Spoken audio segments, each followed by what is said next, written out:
이게 이제 단순하게 지지율을 오르고 내리는 거는 지금 매일 다른 여론조사가 나오고 있는데 민주당하고 미래통합당하고는 지금 10% 이상 차이 나는 것 같아요. 그 리얼미터도 마찬가지로.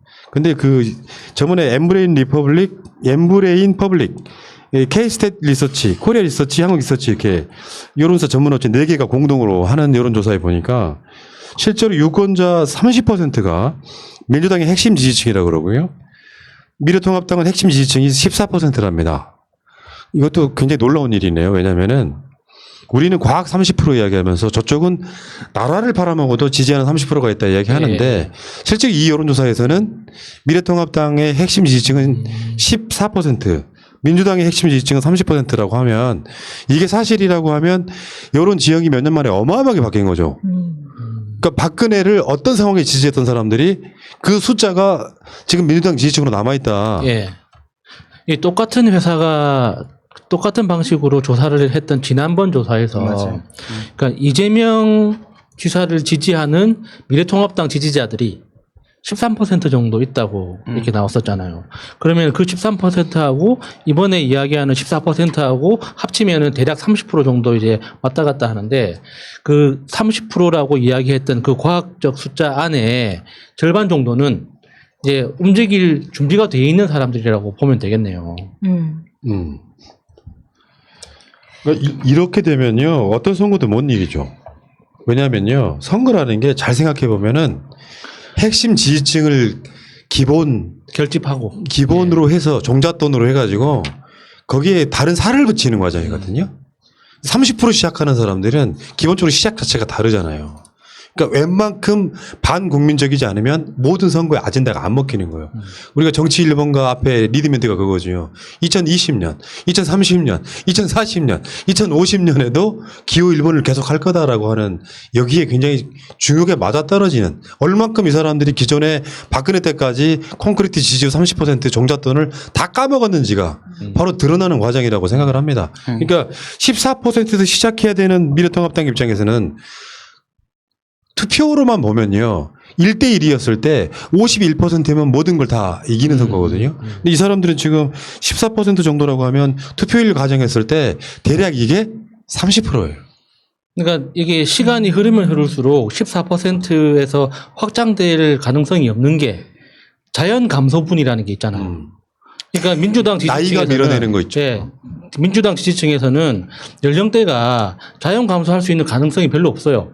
근데 이 미래통합당을 지지하는 연령대에서는 자연 감소가 분명히 생길 거기 때문에 거기에 코로나까지. 그렇죠. 그러니까 그게 코로나 칭찬하면 안 됩니다. 그러니까 그러니까 자연 감소분을 생각하면 시간이 흐를수록 이 14%는 점점 더 줄어들 수밖에 없는 거죠. 네, 우리 콘크리트하고 이제 저쪽의 콘크리트가 사실 우리는 계속 점점 견고해지는 콘크리트가 되고 있고 쟤네들은 이제 그게 사실 낙숫물이 돌을 뚫어버린 거잖아요. 쟤네들은 이제 뚫려서 10%대까지 내려갔는데 이 핵심 지지층이라는 게요. 민주당은 그냥 민주당 자체를 믿는 거예요. 뭘 해도 믿는 거거든요. 그런데 이 미래통합당이라는 거는 그 안에 극우 세력도 있고 중도 우파도 있고 이렇게 있는 거거든요. 그러니까 이번 계기로 해서 극우 세력과 중도 우파는 사실상 이제 결별을 하게 될 거예요. 그러면 이 14%조차도 반토막이 나게 될 것이다. 예, 지금 댓글창은 지금 난리가 났습니다. 지금 패러디 만드시느라고. 국민의힘? 삼성의 힘, 뭐 23억의 힘, 아이고. 국민의 힘은 힘들어. 국민의 힘들어. 토착 외구의 힘. 아이고 참 고생하십니다. 진짜 해악과 풍자의 민족입니다. 어쨌건 지금 저는요 그 전광훈의 8.15 집회가 나는 결정타가 될 거라고 봐요. 그러니까 사실은 부동산 정책이 잘못됐다라는 저들의 역습, 거기에 결정타를 날리려고 했던 8.15 집회가 결국에는 자신들을 찔러버린 국민들로 하여금 어찌 됐건 간에 쟤들은 안 되는구나. 개신교 절실한 신자였던 보수 성향이었던 분도 정광훈 저 개 XX 미래통합당 개 XX 하고 있는 마당이기 때문에 저는 결정타를 자기들 스스로가 문재인 대통령을 찌르려고 했던 칼로 자신들이 찔렸다라고 저는 봅니다. 그래서 그 최근에 나온 굉장히 중요한 단어가 뭐였냐면 전광훈 싱크홀. 빠져서 못 나오는 거예요. 부끄럽다 이런 생각이 들고요. 그 앞에 장승배기역 쪽에 이렇게 지나가는데 어떤 노랑차가 서울시차가 딱 해서 차를 다 막아버리더라고요. 네, 봤어요. 네, 봤어요? 네. 저는 딱 그 차 올 때 봤거든요. 횡단보도 앞에 거기 싱크홀이 생긴 거예요. 아, 진짜? 여기 바로 옆에. 깜짝 놀랐고 저기 싱크홀이 있구나. 처음 봤거든요. 그것은 나경원의 힘. 그래서 이 사람들이 갖고 있던 기본적으로 그렸던 그림들. 부동산 문제가 한참 막 문제가 되어서 민주당 지지율이 문재인 대통령 지지율이 떨어지고 서울시장 돌아가시고 그러면 8.15 집회를 결정타로 해가지고 그것이 방해든 뭐든 간에 문재인 정부가 잘하는 거 싹 지워버리고 그리고 서울시장 선거에서 자신들의 정당 그 후보들을 당선시키고 그리고 1년 후에 있을 대선 지방선거를 이기겠다는 전략이 완전히 틀어진 거죠. 그러니까 지금 지지율도 그렇지만 아까 말씀하신 홍정욱이나 김동연이나 아니 왜 김동연을 왜 건드려 진짜 근데 김동연이나 장성민이 서울시장 후보로 거론되고 거기에 안철수 등등이 거론되는 상황이 보면 사실 쉽게 표현하면 저 김수창이 제주도에 했던 공딸이랑 똑같은 거예요. 애잔하다. 지들끼리 딸딸이 네, 치고 있는 거야. 애잔하다 하는 거죠.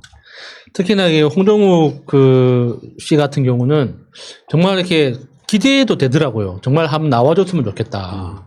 그래가지고 이게 지금 그 의료용 대마 합법화 요구하시는 한우분들 되게 많잖아요. 그러니까 그거 진짜 심각하거든요. 그러니까 민주당에서 이게 간판 약 공약보다는 이렇게 부가적인 공약으로 의료용 대마 합법화 이렇게 딱 정책 내에서 홍정욱 후보한테 어떻게 생각하냐 물어보면 재밌을 것 같기도 하고. 홍정욱 딸이 가져왔던 게 어마어마한 마약이잖아요. 도매상. LSD. 예. 이상득. 예.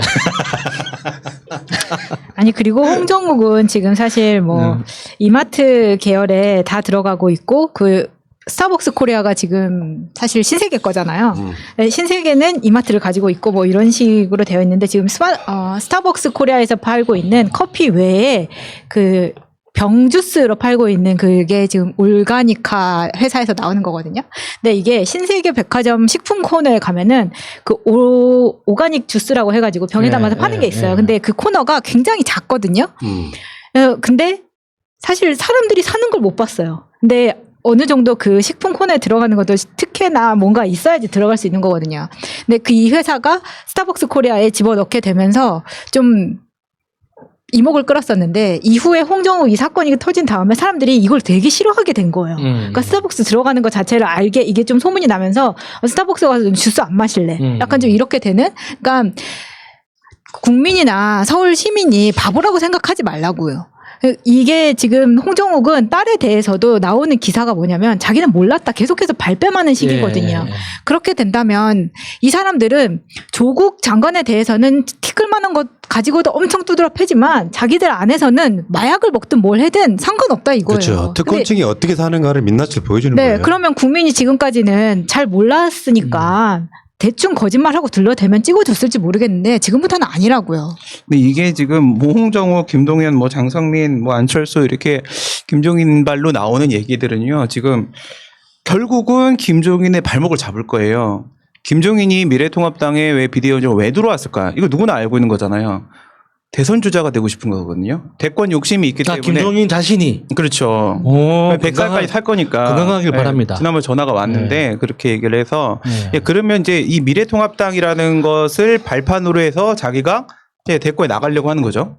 그러니까 다 망쳐놓은 당을 내가 살린다 이런 모습을 보여주려고 하는 건데 중간에 내년에 이제 초에 보궐선거가 있잖아. 이게 지금 김종인의 발목을 잡고 있는 거예요. 왜냐하면 이 김종인은 이 보궐선거에서 대권의 꿈을 향해서 가는 데 있어서 검증을 받는 시간이 되거든요. 이걸 보궐선거를 성공을 시키게 되면은 자기 원하는 대로 계속 갈 수 있는 거고 실패하게 되면 실력이 없는 걸 평가를 받고 이제 내려가야 되는 상황이 된단 말이죠. 근데 지금 여기서 제시하는 안철수, 홍정욱, 뭐 김동연 이런 사람들 가지고는 절대 안 된다. 그러면 결국 이제 김종인마저 내려가게 될 겁니다. 내년 4월 되면 김종인마저 내려가면 지금 김종인은 자기가 나가려고 잡룡들을 아무도 못 올라오게 다 누르고 있는데 그때 되면 다시 모든 후보를 쉐이핑해야 될 상황이거든요. 그럼 반년 남았는데 미통당은 이러지도 저러지도 못하는 상황이 될 건데 여기서 그럼 이건 아주 희망적인 거예요. 이 보궐선거는 결국 미통당을 아예 폭망시키는 길이 될 것이고요. 그랬을 때 여기서 우리가 해야 될 건 바로 뭐냐면 이 후보들을 보면서 이 코로나 상황을 접하면서 저는 박원순 시장이 너무 많이 떠올랐거든요. 그러니까 우리가 촛불 집회할 수 있도록 이렇게 우산으로 막아줬던 그런 모습들.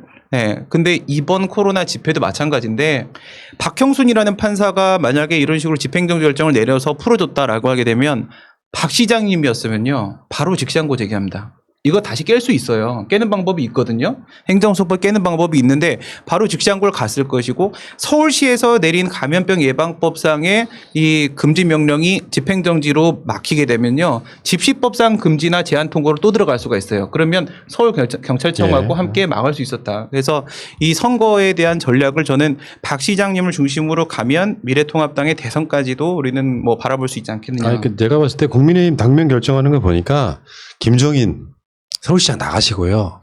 1년만 하고 대선 나오는 그런 밑그림 그리세요, 차라리. 그게 낫지. 내가 봤을 때는 어떤 사람이 양해차겠냐고 왜 김동연을 갖다 써. 생각도 없는 사람을.